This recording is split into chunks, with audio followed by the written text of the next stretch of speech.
अस्सलामुअलैकुम। आज physio under podcast series का न्यू एपिसोड, जिसमें आज हमारा टॉपिक है AI in physiotherapy and rehabilitation.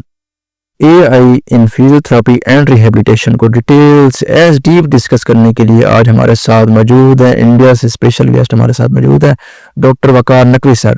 Doctor वकार नकवी का मैं थोड़ा सा बिल्कुल ब्रीफ सा इंट्रो करवाता चलूँ। इनका हेल्थ केयर एजुकेटर 15 ईयर का एक्सपीरियंस है और ये पीएचडी होल्डर हैं इन फिजिकल थेरेपी और अभी कंटिन्यू सेकंड पीएचडी कर रही हैं हेल्थ केयर प्रोफेशन के अंदर। और मैं बताता चलूँ, आज सर के साथ हमारा एआई को लेके पॉडकास्ट क्यों था, क्योंकि सर एआई फील्ड के अंदर काफ़ी ज़्यादा इन है और एआर और वीआर के साथ भी सर के ज़्यादा रिसर्चेस हो चुकी हैं। तो मैं अभी काउंट बताता चलूँ तो सर की 200 प्लस रिसर्चेस हो चुकी हैं एआर और वीआर को लेके और एआई के साथ लेके। तो अस्सलाम वालेकुम सर। वालेकुम अस्सलाम रहमतुल्लाहि व बरकातहू। कैसे हैं सर? अल्हम्दुलिल्लाह, सब बढ़िया। आप बताइए। अल्हम्दुलिल्लाह सर। सर मैंने आपका इंट्रो करवा दिया, तो मैं आपसे चाहूँगा कि आप अपना थोड़ा सा ब्रीफ सा इंट्रो आप खुद भी करवा दें। बहुत बहुत शुक्रिया फिजियो इंटेलेक्ट मुझे बुलाने के लिए यहाँ पे। ये पहला पॉडकास्ट है जिसमें मैं हिंदी और उर्दू में बात करूंगा, तो कोशिश करूंगा कि मैं अंग्रेजी के अल्फाज थोड़े कम लूं और पॉइंट टू पॉइंट इस चीज पे बात करूं। मेरा नाम वकार नकवी है। पेशे से मैं फिजियोथेरेपिस्ट हूँ और मैंने ग्रेजुएशन फिजियोथेरेपी में किया, पोस्ट ग्रेजुएशन फिजियोथेरेपी में किया, पीएचडी फिजियोथेरेपी में की, बट अभी मेरी सेकंड पीएचडी चल रही है जो ऑलमोस्ट कंप्लीशन पे है, वो हेल्थ प्रोफेशन एजुकेशन पे है। मैं पिछले 15 साल से इस फील्ड में काम कर रहा हूँ। स्पेशली एकेडमिक्स में पढ़ाना मुझे ज्यादा पसंद है और रिसर्च करना बहुत ज्यादा पसंद है और लोगों को रिसर्च पढ़ाना भी बहुत पसंद है। पब्लिकेशंस वगैरह ऐसा लगता है मुझे एक बहुत इम्पोर्टेंट पार्ट होते हैं हमारे लिए, तो मैं उसमें हमेशा रहता हूँ। और पिछले कुछ वक्त से 6-7 साल से मैं थोड़ा सा टेक्नोलॉजी वाला बंदा तो पहले से था, बट 6-7 साल से मैं थोड़े से उस पे प्रैक्टिकल वाले काम कर रहा हूँ, उसे पढ़ नहीं रहा हूँ।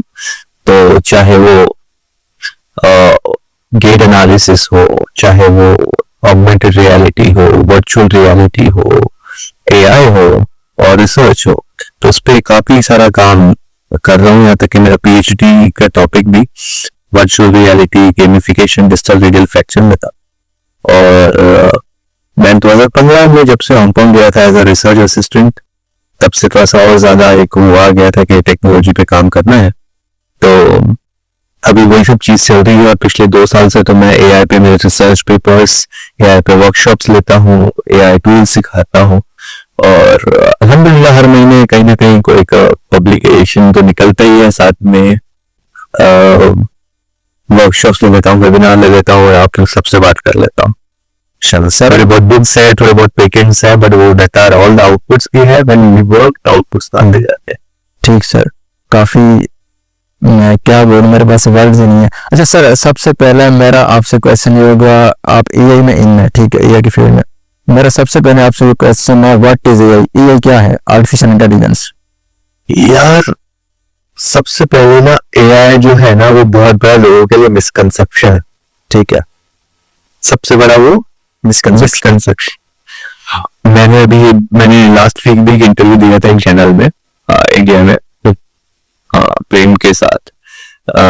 तो हम लोग यूज कर रहे हैं वो एआई है ही नहीं अभी तक, it is a part of AI. हम लोग से जनरेटिव एआई यूज कर रहे हैं, मेरे छोटा सा जिसमें हम से टेक्स्ट जनरेट कर रहे हैं, इमेजेस जनरेट कर रहे हैं, वीडियोस जनरेट कर रहे हैं, एडिट कर रहे हैं, जो भी है हल्का बहुत। एआई तो बहुत अलग चीज है। एआई का मुझे लगता है ये स्टार्ट है, जस्ट ये एआई का रिवॉल्यूशन एक स्टार्टिंग फेज है। आई थिंक 2023 जो था ना, एक उसमें फंप लिया है। 22 में तो आ गया था, बट 23 में अच्छा बड़ा फंप लिया है। और एआई जब आएगा एक्चुअल वाला, तो हमारे फिजियोथेरेपी में वो आपको रोबोटिक्स में भी दिखेगा, वो आपको एजुकेशन में भी दिखेगा, वो आपको क्लिनिकल प्रैक्टिस में भी दिखेगा, वो आपको रिसर्च में भी दिखेगा।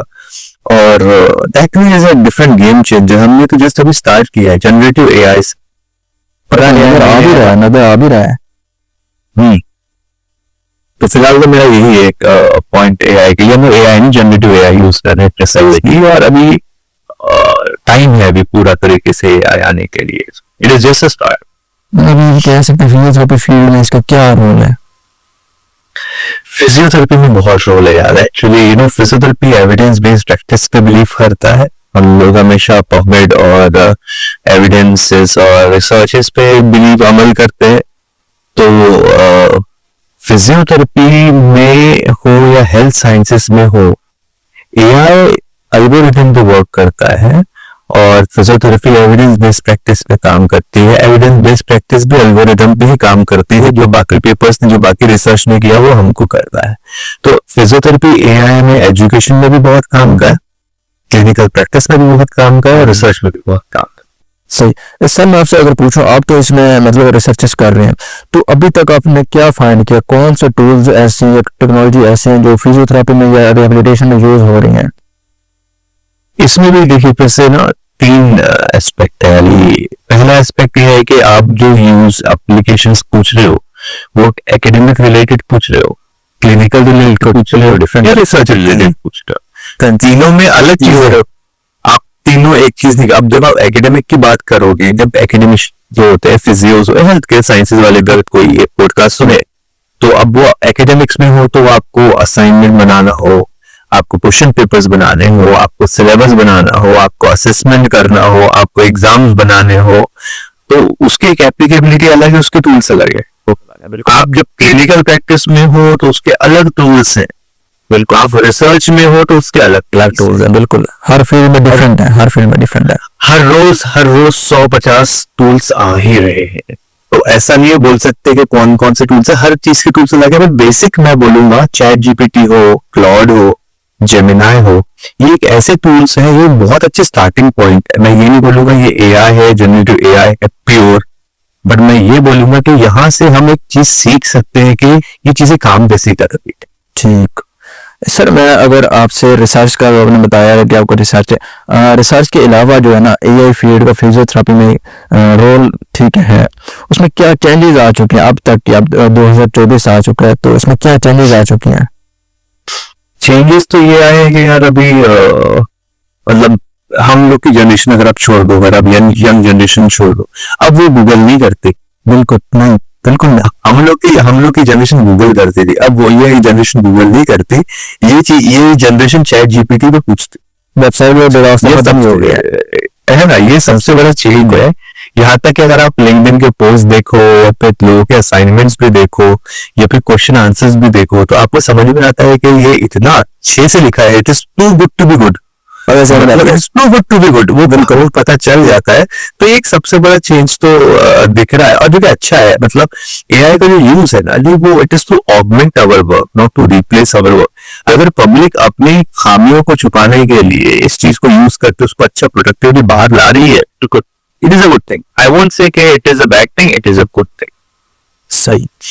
सर ये तो ठीक है, हमें समझ आती है. ये एक पॉजिटिव, अगर पॉजिटिव वे में यूज किया जाए तो इसको बहुत ज्यादा बेनिफिट है. हर फील्ड में बेनिफिट है. फिजियोथेरेपी से हट के भी काफी ज्यादा बेनिफिट है. अच्छा, मेरा अब आगे जो सवाल होगा, अब आपके पास जो रिसर्चेस मैंने देखी हैं, जो आपने रिसर्चेस किए हैं, वो काफी मतलब मोडेलिटीज को भी हैं, तो एआई के साथ डिफरेंट लिंक आपने किए हैं.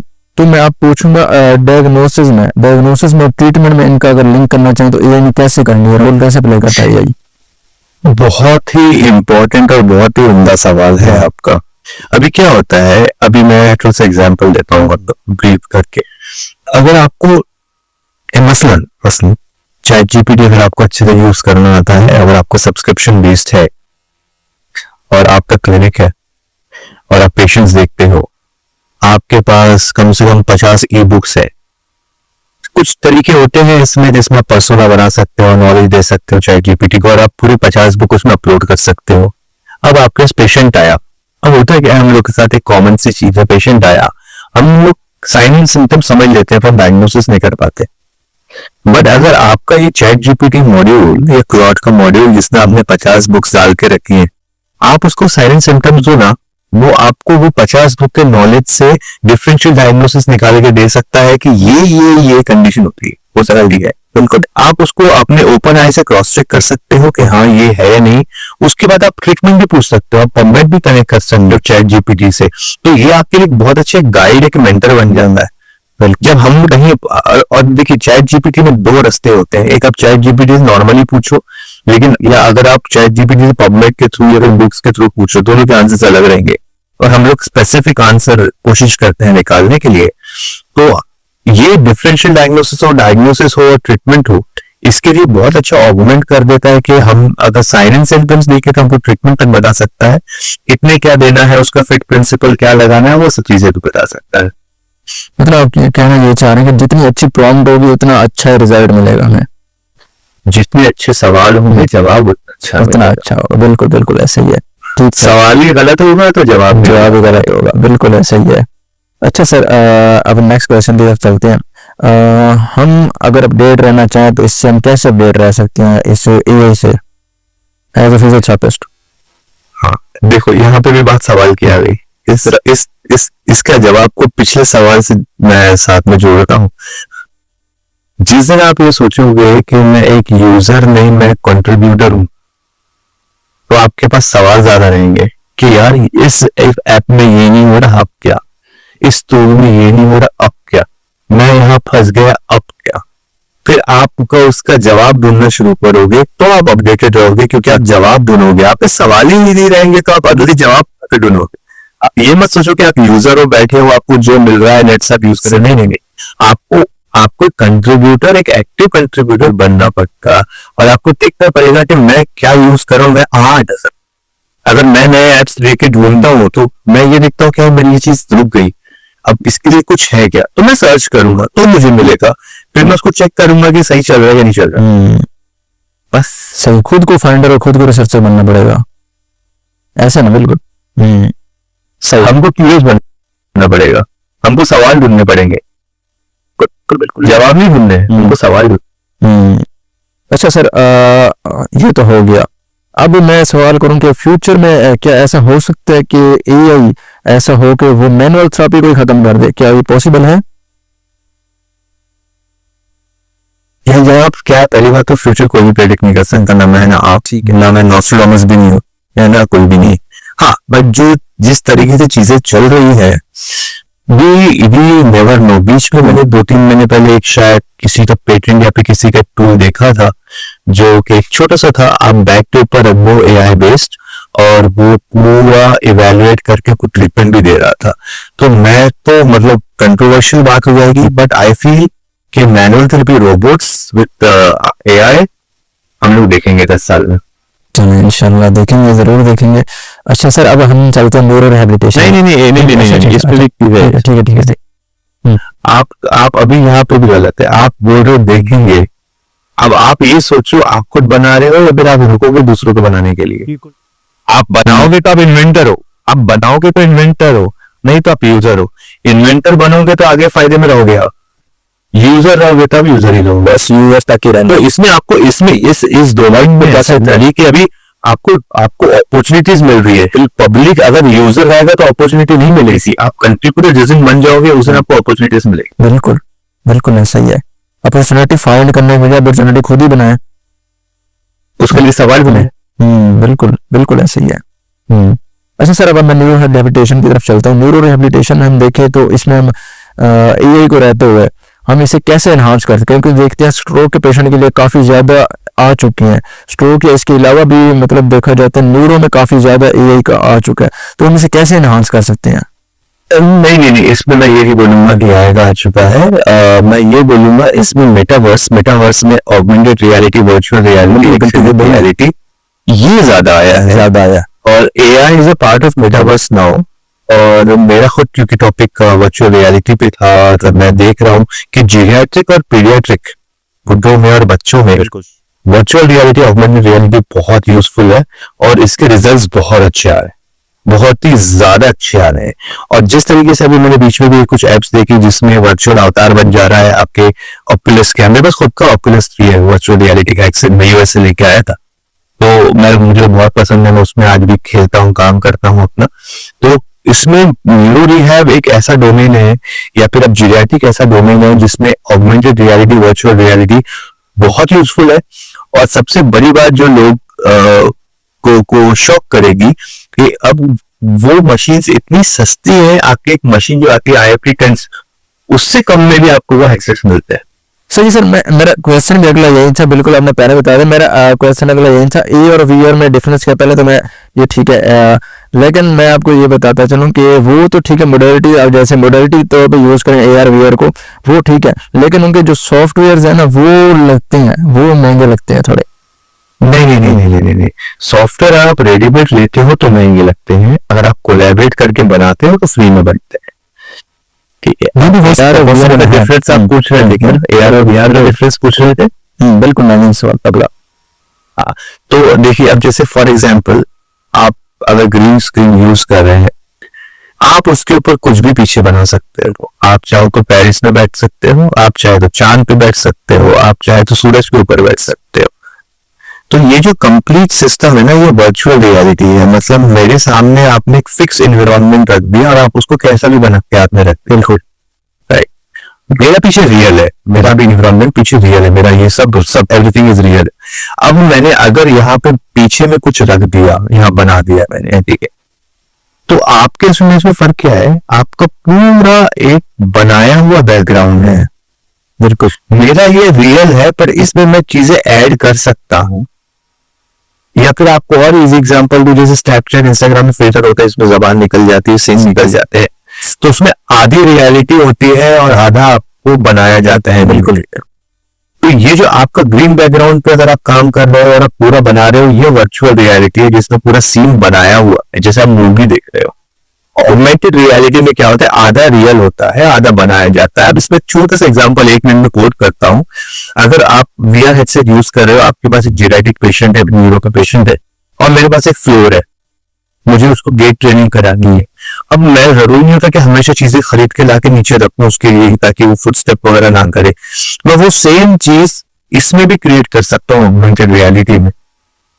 मतलब आधी रियलिटी है और आधी चीजें मैंने रखी है बना के एनिमेटेड वे में, ये ऑगमेंटेड रियलिटी। वर्चुअल रियलिटी में मतलब पूरा सीन बना हुआ, पूरा बिल्कुल पूरा बना हुआ।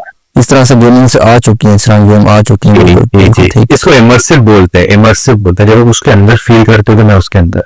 एप्पल ने भी नई टेक्नोलॉजी लॉन्च में, अभी उसका नाम नहीं याद आ रहा, तो उसका भी बिल्कुल सेम ही है, बिल्कुल उसका भी अभी देखिए, वर्चुअल रियलिटी जो थी ना, जब मैंने 2019 में अपना PhD का टॉपिक और ये सब चीज स्टार्ट की थी, ये तब नई चीज थी। और तब अभी ऑगमेंटेड रियलिटी जो है वो ज्यादा अच्छी चीज है कि उसमें आप रियलिस्टिक वे में भी देखते हो और आप चीजें भी एडप्ट कर सकते हो। बिल्कुल बिल्कुल बिल्कुल बिल्कुल सर, अभी मैं आगे अपने सवालात को कंटिन्यू करता हूँ, टाइम काफी आपका नहीं लेना चाहिए, मैं ये भी जानता हूँ। मेरा अगला क्वेश्चन ये है कि AI को हम लेते हुए हमने पेशेंट को प्रोग्नोसिस उसके करने, प्रेडिक्ट करना, उसको कितना हम बताएंगे उसमें, सवाल ये है मेरा, उससे प्रोग्रेस उसकी हम नोट करना चाह रहे हैं, एनालाइज करना चाह रहे हैं, तो कैसे कर सकते हैं AI को लेते हुए? यार, जो क्वेश्चन थोड़ा सा वेग है, पर मैं कोशिश करूंगा उसका आंसर देने के लिए। अभी जो AI का हम फिजियोथेरेपी में यूज कर रहे हैं ना, वो हम लोग इतना डायग्नोस्टिक और प्रोग्नोस्टिक और प्रेडिक्टिव पे काम नहीं करते, ठीक है। लेकिन ऐसे भी स्टैनफोर्ड से लेकर बड़ी जगह ऐसे भी रिसर्च चल रही है जो कैंसर प्रेडिक्शन मॉडल में काम करते हैं। तो मेरे हिसाब से बहुत कुछ है करने के लिए। डायग्नोस्टिक और प्रोग्नोस्टिक की जो बात आप कह रहे हैं, इसमें अभी भी वही सवाल है कि जब तक फिजियोज ऐसे टूल्स नहीं बनाएंगे ना, हम कुछ नहीं, तब तक इतना ही। मैं एक टूल पे काम कर रहा हूँ, मेरा एक टूल पिछले 6 महीने से चल रहा है, बट वो मेरा टूल एजुकेशन, लिटरेचर और क्लिनिकल डायग्नोसिस और ट्रीटमेंट तक की लिमिट है। अब वो डिपेंड करता है कि आपका रिक्वायरमेंट क्या है और उस सच क्या टूल्स आने, नो डाउट इसमें भी सैचुरेशन हो रहा है, इसमें टूल्स आने हैं, अभी काफी गैप है। हाँ बिल्कुल, और यही गैप जो अभी गैप को उठा लेगा वो फायदे, वो हीरो बन जाएगा। और वो हीरो बन जैसे होगा। और आप सोचो ना, इंस्टाग्राम क्या था, एक फोटो डालो, आप शेयर करो, कोई बना ये नहीं है देखा जाए, और उसका आइडिया पहले आया, उसने बनाया, आयो हीरो बने। बिल्कुल, फेसबुक पर आया, हीरो बन। अमेज़न बना करेगी, कंसेप्ट सिंपल ही होते हैं, कंसेप्ट होते क्या है, इन्वेंशंस होते क्या है, जो हमें कॉमन प्रॉब्लम्स को सॉल्व करने की कोशिश करते हैं। अगर आपके सवाल आ जाए और आपने उसका जवाब निकाल लिया, आप इन्वेंटर बन गया। बिल्कुल बिल्कुल ऐसा ही है, सही, ठीक है जैसे आपने बता दिया ये तो लिमिटेशंस इसकी आ जाएंगी। मैं अब सवाल दोबारा ये करूंगा कि इसमें लिमिटेशंस क्या आ सकते हैं, लिमिटेशंस और चैलेंज क्या आ सकते हैं ये को यूज कर रहे हैं हम। हमारे पास सबसे बड़ा चैलेंज है रिसोर्सेस। हम लोगों के मुल्कों में बिल्कुल इंटरनेट के प्रॉब्लम से लेके एनजी के प्रॉब्लम से लेके एआई को अगर आप यूजर भी बन के काम करते हो या कंट्रीब्यूटर बन के काम करते हो तो आपको जीपीयू लेना, ये चीजों में पैसा और मेहनत लगती है। ये चीजें इतनी इजी नहीं है क्योंकि हम लोग वो फील्ड के नहीं है। हमें आइडिया राइट से देखे ना बात, हम ये बात 10 साल पहले नहीं कर सकते थे। हम 10 साल पहले मैनुअल थेरेपी और न्यूरो डेवलपमेंटल थेरेपी ये सब बात कर सकते हैं, और हम ये इंजीनियरिंग वाली बात कर रहे हैं। बिल्कुल, तो हमारा सबसे बड़ा चैलेंज यही है कि उस चीज में अडॉप्ट होना। सही। सर यहाँ तक तो ठीक है, मुझे क्लियर हो चुका है। ठीक है, उम्मीद करते हैं सबको क्लियर हो गया होगा, ऑडियंस को भी। मेरा अब नेक्स्ट जो क्वेश्चन होंगे वो तकरीबन रिसर्च के ऊपर ही होंगे। थोड़े से मेरे क्वेश्चन आएंगे रिसर्च के ऊपर। मेरा पहले सबसे पहले जैसे मैंने ए को पूछा था क्या है, मेरा सबसे पहले ये क्वेश्चन है कि रिसर्च क्या है आपके नजदीक? रिसर्च क्या है? रिसर्च एक सवाल नहीं, एक सवाल है। मतलब उस सवाल का जवाब मुझे ढूंढना है, ये हो सकता है कि नहीं हो सकता है, और वो एक प्रोसेस है, दैट्स इट, और कुछ नहीं है। पब्लिकेशन रिसर्च नहीं है, पब्लिकेशन आउटकम है। रिसर्च ये कि मेरे पास एक सवाल है, मैं उसका जवाब ढूंढूंगा एक साइंटिफिक वे से, ये रिसर्च है, ये प्रोसेस ही रिसर्च है। पब्लिकेशंस अलग चीज है। आपके पास फिर से बात होगी अली भाई, सवाल होंगे, आप जवाब ढूंढोगे, जवाब एक तरीके से ढूंढोगे, उसका जो आउटकम निकलेगा वो आपका, ये प्रोसेस जो है ये रिसर्च है। जब आप उसको डॉक्यूमेंट करते हो वो पब्लिकेशन है। Okay, research is a process. अगर आप क्यूरियस इंसान रहोगे तो आपके सवाल हमेशा रहेंगे। सही सही सही। सर हमें ये सब जिस तरह हम कर रहे हैं रिसर्च के ऊपर, तो मेरा क्वेश्चन तो काफ़ी ज़्यादा है रिसर्च के ऊपर, लेकिन मैं उनसे कम करने की कोशिश करूंगा। मुझे ये बताएं कि क्या स्टेप्स होंगे जो हम एआई की बेस पे हम रिसर्च को एथिकल बना सकें और अनबायस्ड बना सकें, क्योंकि हम ज़्यादातर देखते हैं जी। यार भाई, यहाँ पे मेरा थोड़ा सा सेकंड ओपिनियन है। ठीक है, सेकंड ओपिनियन ये है कि आपका सवाल वक्त के थोड़ा सा आगे चला गया। सवाल ये होना चाहिए कि हम फिजियोथेरेपी में रिसर्च इकोसिस्टम को पहले स्ट्रॉन्ग कैसे करें। पहले पब्लिक को पता तो लगे रिसर्च क्या है।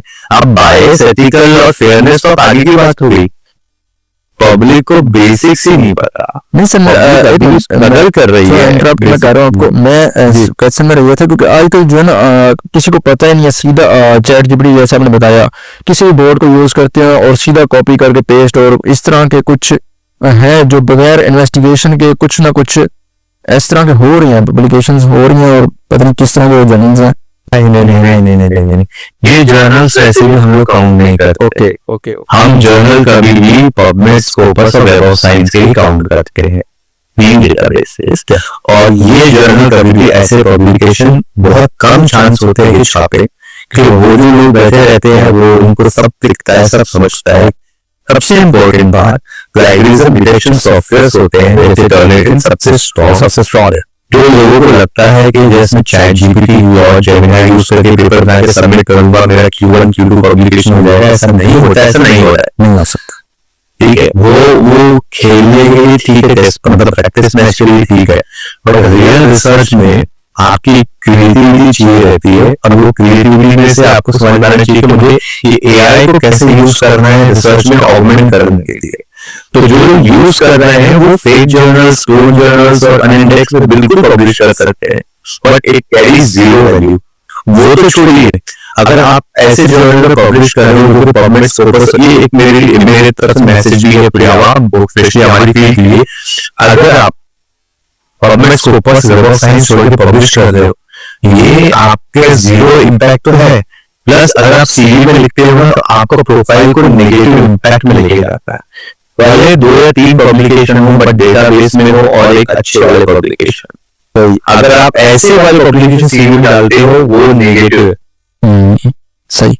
सर अब मैं क्वेश्चन रिसर्च को थोड़ा सा टॉपिक वाइज लेता चलूं कि आप क्या सजेस्ट करेंगे कि न्यू रिसर्चर अब इस फील्ड में आ रहे हैं, तो फिजियोथेरेपी में आपको क्या गैप नजर आया कि एआई को लेके वो एक न्यू रिसर्चर से फिल कर सके? अभी जितनी हमने बात की ना, ये पूरे गैप्स हैं। मतलब अभी जो आप यूजी और पीजी में टॉपिक्स लेते हो रिसर्च के, आप एआई पे बोलो ना, आप टूल्स पे बोलो ना रिसर्च टॉपिक, आप उसकी एफिकेसी चेक करो। आप जैसे आप आईएफटी की एफिकेसी टूल चूज करते थे नेक पेन पे, आप एक टूल की एफिकेसी चेक करो कि काम में आ रहा है कि नहीं आ रहा है। आप ऑगमेंटेड रियलिटी, वर्चुअल रियलिटी के टॉपिक्स लो, इससे बड़े गैप इस टाइम और कहाँ मिलेंगे? नहीं तो हमको जमाना देख चुके हैं जिसमें आईएफटी वर्सेस टेंस वर्सेस एज़रूरीन लो बैक पेन। बिल्कुल बिल्कुल अभी तक भी हो रहे हैं इसी तरह से, अभी तक भी इसी चल रहे आ रहे हैं। वेस्ट है वो, sorry to be blunt and honest, but ये उससे अच्छा है अभी जो नए जनरेशन को फायदा है, इतने सारे उनके पास सवाल है। और मैं तो फैकल्टीज को भी बोलूंगा जहाँ पर सुन रहे हैं तो हमारे मुल्कों में कि ये टॉपिक्स दीजिए, आप एआई पे दीजिए, एआई टूल्स पे दीजिए। ये आपको सिर्फ रिसर्चर्स ही नहीं, सवाल ही नहीं, आपको बहुत अच्छे पब्लिकेशंस भी देंगे। बिल्कुल, पब्लिकेशन वही चलते हैं जो ट्रेंड होते हैं, वही ट्रेंड है। ओके सर, मेरे क्वेश्चन तो एंड हो चुके हैं, लेकिन लास्ट में एक आपसे मैसेज चाहूंगा जो आप देना चाहें न्यू रिसर्चर को, जो उनके लिए हेल्पफुल हो, जो एआई में इंटरेस्टेड है उनके लिए खास तौर पे। देखिए, एआई टूल है ना, यूज करना सबके लिए, कोई भी यूज कर लेगा, बट सही से यूज करना ये एक आर्ट है। उसके लिए आप ट्रेनिंग लीजिए, उसके लिए आप पता चलिए कैसे यूज किया जाता है, जैसे प्रॉम्प्ट इंजीनियरिंग हो, पर्सनैलिटी क्रिएशन हो, नॉलेज ऑफ प्रिडिक्शन हो। अगर आपको उसका प्रॉपर तरीका पता है ना कि किस तरीके से आप यूज कर सकते हो, आपके लिए बहुत काम में आएगा। बिल्कुल। एक और मैसेज है जो हमारा पूरा अभी तक का पॉडकास्ट का था, आप सब सवाल होंगे, आप लोग नए रिसर्चेस करिए, इन चीजों पे करिए, तो इसका असल में इम्पैक्ट रहेगा। आप रिसर्च करते हो तो आप खुद कंट्रीब्यूटर बन जाते हो, प्रोड्यूसर नहीं रहते। और आप ऐसे रिसर्च करोगे ना तो आपको बहुत अच्छे जर्नल में पब्लिकेशन कर सकते हो। अब लोग हमेशा हेल्प करने के लिए मेंटर्स हैं, हर जगह लोग हैं और बिल्कुल हेल्प करेंगे उससे। बिल्कुल thank you very much sir, आपका काफी ज्यादा मैंने टाइम लिया, तो मैं काफी ज्यादा आपका शुक्रगुजार हूँ। बहुत शुक्रिया। मैं इस रज़ाई के लिए शुक्रिया, और मैं लिटरली मैं बहुत थैंकफुल हूँ कि आपने इतना मुझे इज्जत दी और आपने मुझे बुलाया। पहली बार वो इंटरव्यू मैंने प्योर ऐसा हिंदी और उर्दू में किया, कोशिश की है कि जो नॉलेज है वो ट्रांसलेट हो पाए, आम तक पहुंच पाए और स्टूडेंट्स और रिसर्चर तक बेनिफिट हो। Thank you very much sir, thank you very much, thank you. मुझे इतना भी शुक्र तो कम ही है। नहीं ऐसा नहीं है, मैं चाहता हूँ ज़्यादा आवाम तक पहुंचे। इंशाल्लाह सर, इंशाल्लाह पहुंचेगा। जैसा कि सर ने अभी बताया कि खुद में एक इन्वेस्टिगेशन पैदा करें, खुद रिसर्चर बने, खुद फाइंडिंग करें, तो आप एक अच्छे रिसर्चर, कुछ भी कहे तो एक हीरो बन सकते हैं। जैसा भी सर ने जो वर्ड्स यूज किए काफी हमारे लिए तो बेनिफिशियल थे जो सर ने वर्ड्स यूज करे। इंशाल्लाह मिलते हैं इन्हीं तरह के एक और मोटिवेटेड पर्सनालिटी के साथ, तब तक के लिए अल्लाह हाफिज, अल्लाह निगहबान।